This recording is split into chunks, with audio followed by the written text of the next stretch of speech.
എല്ലാവർക്കും എൻ്റെ വിനീതമായ നമസ്കാരം. തിങ്കളാഴ്ച 26-ാം തീയതി ഭഗവാന്റെ ജന്മാഷ്ടമിയാണ് അല്ലേ.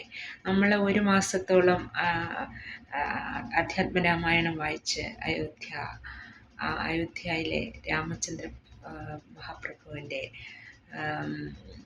ത്രേതായുഗത്തിലൂടെ നമ്മൾ സഞ്ചരിച്ചു അല്ലേ.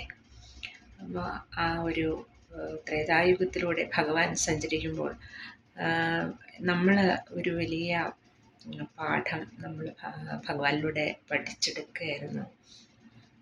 എന്താണെന്ന് ചോദിച്ചാൽ അല്ലേ, നമ്മൾ ഭഗവാന്റെ പ്രകൃതിയായിരിക്കുന്ന അമ്മ മനസ്സായിട്ട് ഭാര്യയായിട്ട് അവതരിക്കുന്ന സമയത്ത് ഭഗവാനെ കുറേ ദുഃഖങ്ങൾ അനുഭവിക്കേണ്ടതായിട്ട് വന്നിട്ടുണ്ട്. അപ്പം ഭഗവാൻ ദുഃഖങ്ങൾ അനുഭവിച്ച് ഭഗവാന് അയോധ്യാപതിയായി തീർന്നു കഴിഞ്ഞ് പിന്നീട് ഭഗവാൻ ജനിക്കുന്നത് ശ്രീകൃഷ്ണ ഭഗവാനായിട്ടാണ്. അവിടെ ഭഗവാന് ഒരിക്കലും ദുഃഖത്തിന് ഒരു സ്ഥാനമില്ല. ആനന്ദ സ്വരൂപനാണ് ഭഗവാൻ. ദുഃഖത്തെ ഭഗവാൻ പുറത്ത് വാതിലടിച്ച് കൊട്ടിയടച്ചുകൊണ്ടാണ് ശ്രീകൃഷ്ണ അവതാരം ഉണ്ടാകുന്നത്. ആനന്ദ സ്വരൂപനായിട്ട് ഭഗവാൻ അങ്ങനെ ജനിക്കുമ്പോൾ എന്താണ് ഭഗവാന് ആനന്ദസ്വരൂപനായി തീരാനുള്ള കാരണം എന്ന് ചോദിച്ചാൽ, ഭഗവാൻ ലോക ഗുരുവായിട്ടാണ് അവിടെ ജനിക്കുന്നത്. ദുഃഖം അനുഭവിക്കുന്നവരെ എങ്ങനെ കരകയറ്റാം എന്നുള്ള ആ ഒരു ഉപദേശം നൽകാൻ പ്രാപ്തമായ ആ ഭഗവാനായിട്ട് രാജാരാമനിൽ നിന്ന് ഭഗവാൻ ശ്രീകൃഷ്ണനായിട്ട് അവതരിക്കുകയാണ്. കൂടെ യോഗമായ ദേവിയും ഉണ്ട്.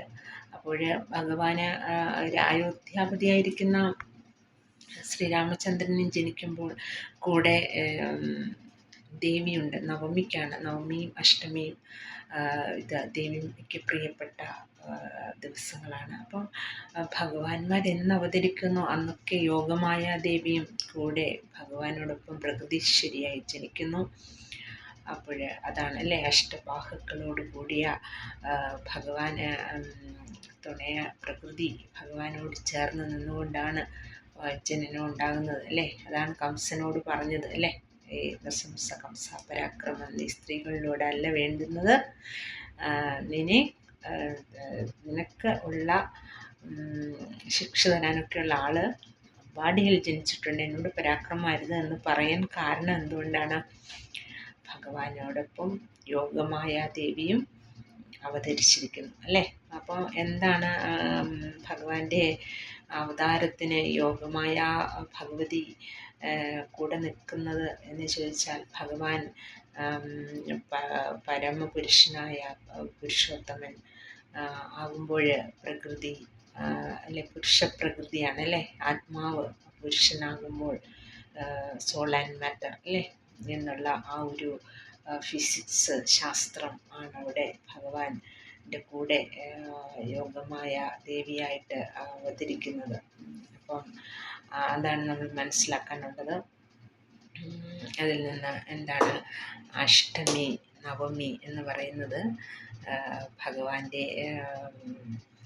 ഒരു ദേവി ചൈതന്യം തുടിക്കുന്ന ഭഗവാന്റെ ചൈതന്യം, ദേവിയുടെ ചൈതന്യമാണ്. അങ്ങനെ യോഗമായ ദേവിയോടുകൂടെ ജനിക്കുന്ന സമയത്ത് കംസൻ എന്ന് പറഞ്ഞാൽ എന്താണ്? കംസൻ എന്ന് പറഞ്ഞാൽ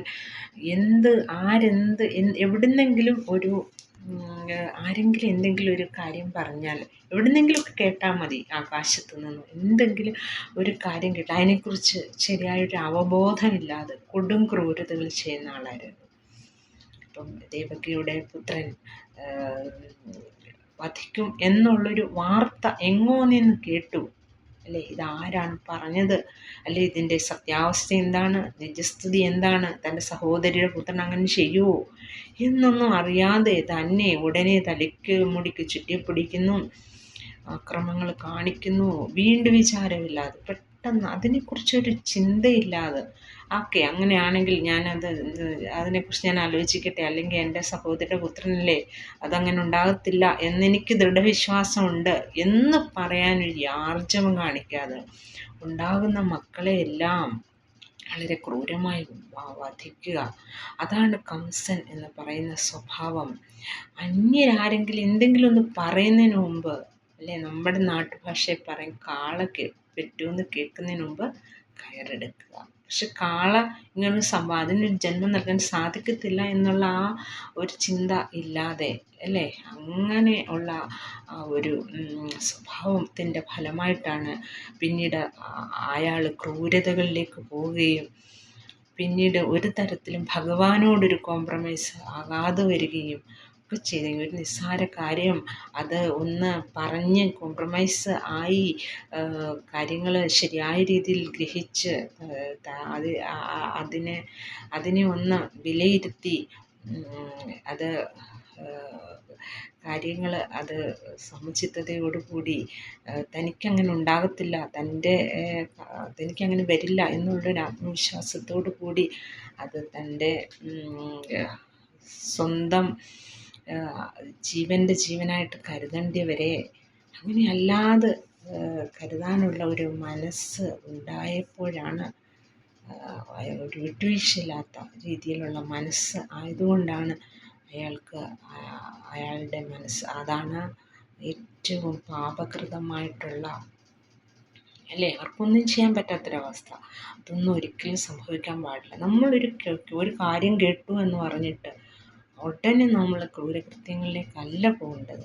ഇരുത്തം വന്ന് നമുക്ക് അത് തെറ്റായിട്ടുള്ള എന്തെങ്കിലും മിഥ്യാധാരണകളായിരിക്കാം എന്നുള്ള ആ ഒരു വിശ്വാസത്തിൽ പോകാൻ സാധിക്കുന്നവർക്ക് മാത്രമേ അവരുടെ ജീവിതത്തിൽ ഒരു നന്മയുള്ള മനസ്സും എല്ലാ കാര്യങ്ങളും അവർക്ക് നല്ല രീതിയിൽ കൊണ്ടുപോകാനും ദൈവാനുഗ്രഹം ഉണ്ടാവുകയും ചെയ്തു.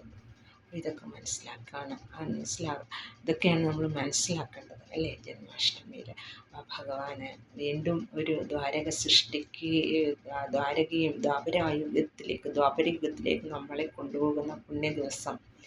ഓരോ ഗ്രഹങ്ങളിലും യശോദാമ്മയും അവരുടെ ഓരോ കുഞ്ഞുങ്ങളും, അല്ലേ,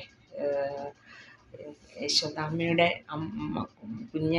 ഉണ്ണിക്കണ്ണനായിട്ട് മാറുന്ന പോലെ ഓരോ അമ്മയുടെയും മക്കൾ ഉണ്ണിക്കണ്ണന്മാരായിട്ട് ഉണ്ണിക്കണ്ണന്മാരും ദേവിമാരും ഒക്കെ ആയിട്ട് മാറുന്ന ആ ഒരു കാഴ്ചയാണ്, അല്ലേ. വീണ്ടും ഒരു നന്ദഗ്രഹവും അമ്പാടിയും നമ്മളിപ്പോൾ സൃഷ്ടിക്കുമ്പോൾ അവിടെ ഉണ്ടാകുന്ന ആ ഒരു പോസിറ്റീവ് എനർജിയാണ്, അല്ലേ, എത്ര ഐശ്വര്യമായി തീരുന്നു, അല്ലേ. വൃന്ദാവനം സൃഷ്ടിച്ച ആളാണ്, ലോകത്തിൻ്റെ പ്രകൃതിയെ ഏറ്റവും അധികം സ്നേഹിച്ച അദ്ദേഹം ഓടക്കുഴലൂതി, അല്ലേ, ആ കൃഷ്ണ ഭഗവാൻ ലോകത്തെ ഓടക്കുഴലൂതി അദ്ദേഹം കണ്ണൻ എത്തുന്നിടത്തൊക്കെ എന്താണ് പ്രകൃതിയുടെ എല്ലാ കിളികൾ, അല്ലേ, പൂക്കൾ ഒക്കെ ഓടി അണയുന്നൊരു കാഴ്ചയായിരുന്നു അന്ന് ഉണ്ടായിരുന്നു. അതുകൊണ്ട് ആ ഒരു കണ്ണൻ നമ്മളിലേക്ക് വീണ്ടും എത്തുകയാണ്. ജന്മാഷ്ടമി ഏറ്റവും പുണ്യമായി ഓരോരുത്തർക്കായി തീരട്ടെ. ആ ഒരു ഭഗവാന്റെ അനുഗ്രഹത്തിൻ്റെ കുളിർക്കാറ്റ് നമുക്കങ്ങനെ കുളിർമയോടെ നിൽക്കാൻ, അനുഗ്രഹത്തിന് മഴയേറ്റ് നിൽക്കാൻ നമുക്ക് ഓരോരുത്തർക്കും സാധിക്കട്ടെ. ജയ് ശ്രീകൃഷ്ണ. ജയ് ഭഗവാന്റെ ഓരോ അനുഗ്രഹങ്ങൾക്കും നമുക്കൊരായിരം ജയ് പറഞ്ഞുകൊണ്ട് ഭഗവാന്റെ പാതാരവിന്ദങ്ങളിൽ നമസ്കരിക്കാം. ഭഗവാന്റെ പാതാരവിന്ദങ്ങളിൽ ഓരോ വാക്കുകൾ സമർപ്പിച്ച് ഭഗവാന്റെ അനുഗ്രഹത്തിനായി ജന്മാഷ്ടമിയുടെ പുണ്യ ദിവസത്തിനായി പുണ്യം നുകരാൻ നമുക്ക് ഓരോരുത്തർക്കും സാധിക്കട്ടെ. അതിനായി നമ്മൾ ഓരോരുത്തരും അണിഞ്ഞൊരുങ്ങി കാത്തിരിക്കുകയാണ്, അല്ലേ. എല്ലാവർക്കും നമസ്തേ. നമുക്ക് ജന്മാഷ്ടമി ഏറ്റവും അനുഗ്രഹത്തിൻ്റെ ദിവസമായി തീരട്ടെ. എന്നും നമുക്കത് ആഘോഷിക്കാൻ ആനന്ദോത്സവമായി തീരട്ടെ എന്ന് പ്രാർത്ഥിക്കുന്നു.